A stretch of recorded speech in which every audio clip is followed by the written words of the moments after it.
Hello, my friends. Welcome again to another talk on MRCEM fast facts related to hematology, pathology, and some clinical topics which might be asked for Part A exams. To start with, let's talk about something which is normal or normally present in our body. Heparin. Heparin is normally present in our body. It stimulates antithrombin 3, which inhibits factor 9, 10, 11, and 12 and thrombin. So what heparin does is it increases clotting time by inhibiting these factors indirectly by stimulating antithrombin 3. To the contrary, oral contraceptive pills, when taken orally, inhibit antithrombin 3, so these factors which were normally inhibited by antithrombin 3 will not be further inhibited and can give rise to formation of clots within circulation. That's why we ask in the history, if we are suspecting a DVT or a pulmonary embolism, we ask patients, the female patients, are they on any oral contraceptive pills? Are they on any hormones? Smoking causes endothelial injury and causes hyperviscosity. Then there is a concept of virtuous triad. It consists of hyperviscosity, endothelial injury, and stasis of blood. If any or more of these are present, there is a high chance of formation of a platelet plug or a clot within circulation. Stasis. I can give you two examples over here. Mitral stenosis leading to aortic left atrial dilatation. Mitral stenosis leading to left atrial dilatation or prolonged atrial fibrillation can give rise to stasis in the atrium and formation of clots. That's why we don't uh, cardiovert atrial fibrillation which are more than 48 hours. We give them heparin, we give them warfarin, and then we ask them to follow. We just control the rate. Long flights leads to stasis of blood in the large veins of the leg. So we ask patients, if we are suspecting pulmonary embolism or DVT, we ask whether they had a long flight recently. Were they immobile for in the last 3 weeks or 4 weeks? Had they had a major surgery done? Had they had a fracture of a long bone? Then there are protein factors, protein C and protein S. Protein C inhibits factor 5 and 8. So this is another anticoagulant. This is not a coagulant, this is anticoagulant. These proteins are anticoagulant. They are functioning just like heparin. They inhibit clotting factors. Protein C inhibits factor 5 and 8, and protein S, S for support, it's a supportive factor for protein C. One important point to consider over here is protein C is not related to C-reactive protein. Okay? Protein C is not related to C-reactive protein. Don't get these two terms confused. Protein C is an anticoagulant, inhibits factor 5 and 8. Protein S is a cofactor for protein C. Then there is factor 8. We have factors 1 to 13 in clotting cascade. So there's a factor 8 which is special. Factor 8 is a cofactor for von Willebrand factor. What is von Willebrand factor? We'll talk about it later. Just remember these concepts over here. Then vitamin K, another important stuff. Vitamin K, it stimulates synthesis of factors 2, 7, 9, 10 in reverse order 01972 or 1972, 2, 7, 9, 10, as well as it also stimulates synthesis of two other things like protein CNS, which are anticoagulants. Vitamin K, when taken directly, has to be converted into an active form by an enzyme called epoxide reductase. This active vitamin K will stimulate factor 2, 7, 9, and 10. Then B12 and folate deficiency can lead to homocystinemia. Homocystinemia, as we are aware, has a risk of thrombosis. Let me highlight this point further. Let's go to this chart.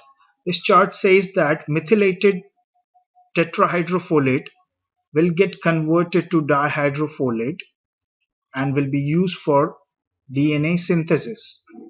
But it will have to give its methyl group to B12.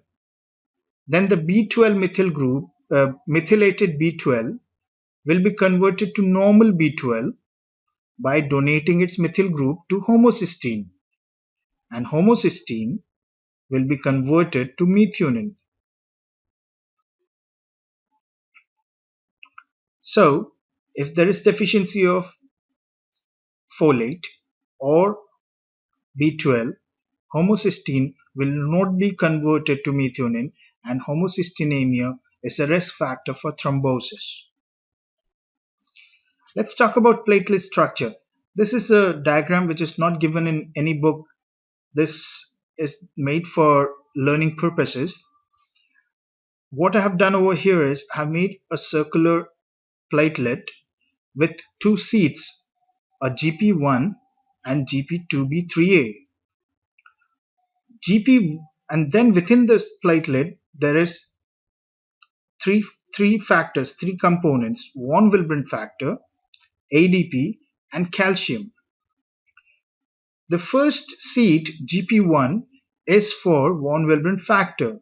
When von Willebrand factor is released, it will go and sit on GP1 and it will cause adhesion of platelet to the endothelial cells. So GP1 is related to adhesion of platelets. GP1 receptor is related to adhesion of platelets, and GP1 is for von Willebrand factor. So when I spoke about von Willebrand factor, I said we'll talk about it later, but von Willebrand factor here we can see attaches to GP1 and then attaches to the endothelium, so it's responsible for platelet adhesion. At the same time, ADP is released. Under normal circumstances, the other seat, GP2B and 3A, GP2B, 3A, under normal circumstances are kept blocked. It will not be opened up for anything unless the ADP is released. As soon as the ADP is released, the GP2B, 3A receptor gets opened up for other platelets to come and sit on it. So the GP2B3A is for two platelets to sit. GP2B3A is for platelet aggregation. GP1 was for platelet adhesion. GP2B3A is for platelet aggregation. So ADP release causes exposure of GP2B3A receptor. Third thing is calcium. Calcium is released, which activates the clotting cascades or clotting factors. We have spoken about aspirin. We had been using aspirin, clopidogrel, abciximab, tirofiban. We most of the time we think, okay, aspirin inhibits platelets. Clopidogrel inhibits GP2B3A receptor. We need to be emphasizing those things over here. Aspirin inhibits platelet function. It does not cause decrease in platelet count. Aspirin just inhibits platelet functions. Platelets are present, but they are non-functional. Clopidogrel inhibits the ADP release Therefore, the other platelets cannot come and sit on GP2B3A receptor. It's not a direct inhibitor of GP2B3A receptor. It inhibits ADP release so that the GP2B3A receptor is not exposed. Whereas apixaban, tirofiban, and eptibifatide directly inhibits GP2B3A receptors, so inhibits platelet aggregation.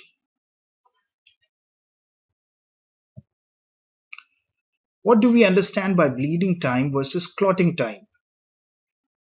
Bleeding time is function of platelet.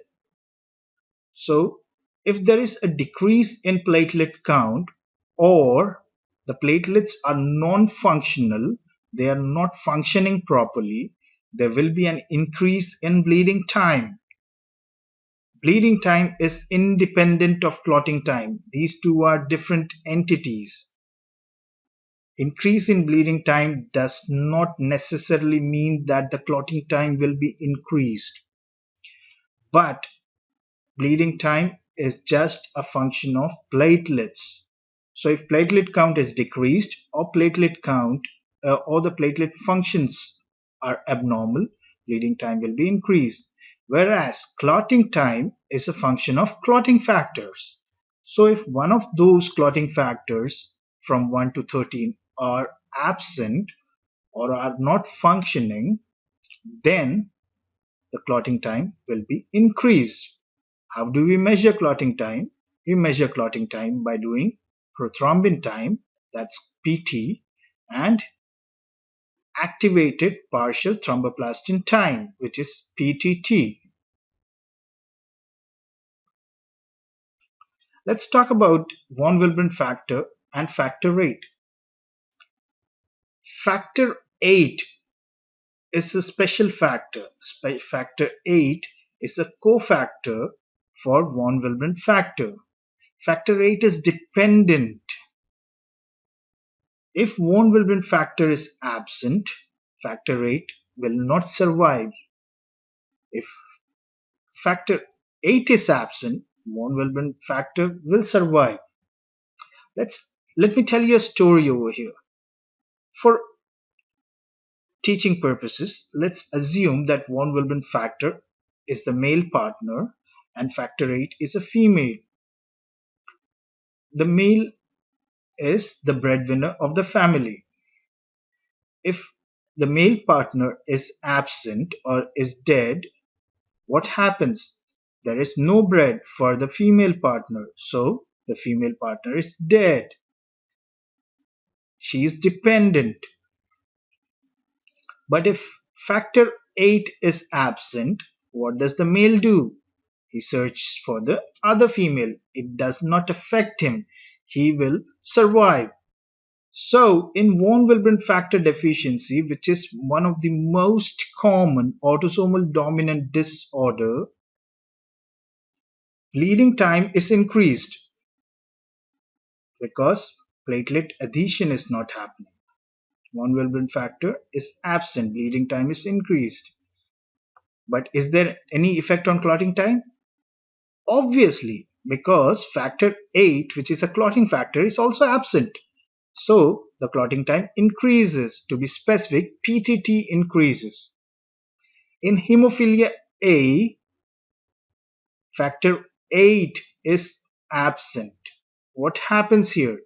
Bleeding time remains normal because von Willebrand factor is not affected. Only the clotting time is increased. To be specific, PTT is increased. We need to get this concept right before we move on. Let's talk about aspirin. This is a simple pathway of phospholipid which is getting converted to arachidonic acid, and towards our right side, let's talk about the right side first. Phospholipid getting converted to arachidonic acid by phospholipase A2. Arachidonic acid gets converted to prostaglandin G2 by cyclooxygenase, COX-2. Prostaglandin G2 gets converted to PGH2. Now it has two arms, TXA2, which is thromboxane, and PGI2, which is prostacyclin. Thromboxane and prostacyclin are arch enemies. Thromboxane is a potent vasoconstrictor, bronchoconstrictor, and causes platelet aggregation. On the contrary, prostacyclin is a vasodilator and inhibits platelet aggregation. There's also prostaglandin E2, which is the pain factor or uterine contraction factor or abortifacient. Let's move to the left side. Arachidonic acid goes and can also form LTB4, C4, D4 and E4, which are leukotrienes by leukotriene synthase. These factors are potent bronchoconstrictors. Now let's talk about some drugs. The cyclooxygenase inhibitors like aspirin, brufen, diclofenac, indomethacin inhibits cyclooxygenase. So it inhibits synthesis of thromboxane, so platelet aggregation does not happen. That is the whole concept of using aspirin. Aspirin will cause inhibition of cyclooxygenase, therefore thromboxane is not synthesized and platelet aggregation do not happen. Aspirin do not reduce platelet count. Aspirin just affects the functional capacity of platelets. You must have seen patients who are asthmatic. We tend not to use NSAIDs for them or aspirin for them, because if cyclooxygenase is inhibited, arachidonic acid will go to the leukotriene pathway and form LTB4, C4, D4, E4, which are bronchoconstrictors. There are drugs used in bronchial asthma, Montelukast, Xylitol, which acts on these receptors. Next, concept of PT and PTT. In short, PT is a measure of extrinsic coagulation pathway, whereas PTT is a measure of intrinsic coagulation pathway. Extrinsic pathway starts with factor 7 and finishes there. So what are the components of extrinsic pathway? It's only factor 7. The intrinsic pathway starts with 12, then goes to 11, 9, 8. 12, 11, 9, 8. Then there is a common pathway which belong to intrinsic and extrinsic. 10, 5, 2, 1, 13. I would like you to go through Google the coagulation pathway when you're listening to me. Unfortunately, I have not included the coagulation pathway on the slide. But remember, PT is a measure of extrinsic pathway, whereas PTT is a measure of intrinsic pathway. Warfarin inhibits epoxide reductase, which was the enzyme for vitamin K activation, and vitamin K synthesizes 2, 7, 9, 10. So there's 7 over there, which is extrinsic pathway. 10 and 2 is common pathway. 9 is there in intrinsic pathway. So warfarin basically inhibits extrinsic pathway mostly. Therefore, PT is increased more than PTT because there is 9 of intrinsic. So PTT will be slightly increased, but PT is the main measure. Heparin, on the other hand, stimulates antithrombin 3, which inhibits 12, 11, 9, 10, and thrombin. So 12, 11, 9 is there an intrinsic, 10 and thrombin is in the common pathway. So PTT is increased more than PT. So extrinsic pathway, warfarin, PT. Extrinsic, warfarin, PT. Extrinsic, warfarin, PT. Intrinsic, heparin, PTT. How do you remember heparin or warfarin? Let me give you a shortcut. Whenever you're typing www dot, whenever you're typing on any browser, you type HTTP, right? So concentrate on this thing. HTTP, go backwards, PTTH, PTT, heparin.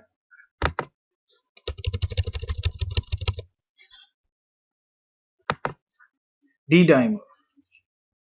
Our body consists of tissue plasminogen activators. Our body has intrinsic heparin. Our body also has TPase, just like urokinase and streptokinase. What it does, it dissolves the clot. Accidentally, if there is a clot formed in our body anywhere, TPA is activated and it dissolves the clot. It tries to dissolve totally. It may not be successful, but it tries its best. And when the clot is dissolved, what remains is fibrinogen degradation products. Some of it gets absorbed into circulation after getting dissolved. The other just remains, and the other non-soluble fibrinogen degradation product is D-dimer. So whenever there is a clot anywhere in our body, you will see a D-dimer raised. Let's summarize the points. I said aspirin affects the platelet functions. So what is increased? Bleeding time. Clotting time? Normal. Platelet count? Normal. Warfarin. Does it affect platelets? No. So the bleeding time is normal. Warfarin affects the extrinsic pathway, and therefore clotting time is increased. PT is increased. PTT slight increase. Heparin does not affect platelets. Heparin induced thrombocytopenia is a disorder in which the platelet count may be reduced after using heparin. In that case, the bleeding time will be increased. If the platelet count is not decreased due to heparin, then the bleeding time will be normal. Heparin, PTT. Clopidogrel affects platelet aggregation. GP2B3A. Exposure is inhibited by inhibiting ADP release. In renal failure, the platelet count is normal, but the platelet function is affected. I would consider aspirin equivalent to renal failure in terms of learning, bleeding, or coagulation disorder. Von Willebrand disease, autosomal dominant. Von Willebrand factor is not there, so factor 8 is not there, so PTT is increased and bleeding time is increased. Platelet count is normal, PT is normal. Hemophilia A, factor 8 deficiency. Hemophilia B, factor 9 deficiency. Hemophilia is X-linked. Thrombocytopenia, platelet count is decreased, bleeding time is increased, clotting time is normal. Let's talk about thrombosis syndrome. Thrombosis syndrome can be acquired or hereditary. Most of it is autosomal dominant. Type 2 is most common than type 1. Type 2 is factor 5 deficiency. Type 1 is antithrombin 3 deficiency and protein C and S deficiency. How do you treat them? You treat them with both heparin and warfarin. Remember, warfarin can cause skin necrosis in protein C or S deficiency. Whenever you see a young patient with a DVT or pulmonary embolism or thrombosis at any abnormal sites like hepatic veins, dural venous sinuses, you think of thrombosis syndrome. Do not screen asymptomatic relatives of factor V laden deficiency. We tend to, like, sometimes the relatives say that, one of our relative uh, have been having some factor V deficiency. I want to know whether I'm also having. We don't screen them. The guidelines differ from country to country, but as far as MRCEM is concerned, we don't screen asymptomatic relatives of factor V laden deficiency. Acquired thrombosis syndrome. Acquired thrombosis syndrome, most common is antiphospholipid syndrome, SLE, antiphospholipid syndrome, recurrent abortions, antiphospholipid syndrome. Then malignancies can give rise to thrombosis. Oral contraceptive pills can give rise to thrombosis. Postoperative status, B12 folate deficiency, and hyperviscosity syndrome such as polycythemia vera, paroxysmal nocturnal hemoglobinuria, or multiple myeloma. Let's talk a bit about antiphospholipid syndrome. Associated with SLE, anticardiolipin antibodies, which may give rise to false positive VDRL or RPR. So just confirm these tests with doing a FTA-BS, fluorescent troponemal antibody test. The other name is lupus anticoagulant. It's ironical. The name of the factor which is present is lupus anticoagulant, which is a coagulant itself. It can give rise to venous and arterial thrombosis. So patient may present with a stroke. I said recurrent miscarriages, antiphospholipid syndrome. So stroke in a young lady, I'll think of antiphospholipid syndrome, SLE, or factor V deficiency. Stroke in a pediatric patient, I'll think about sickle cell anemia. Heparin-induced thrombocytopenia.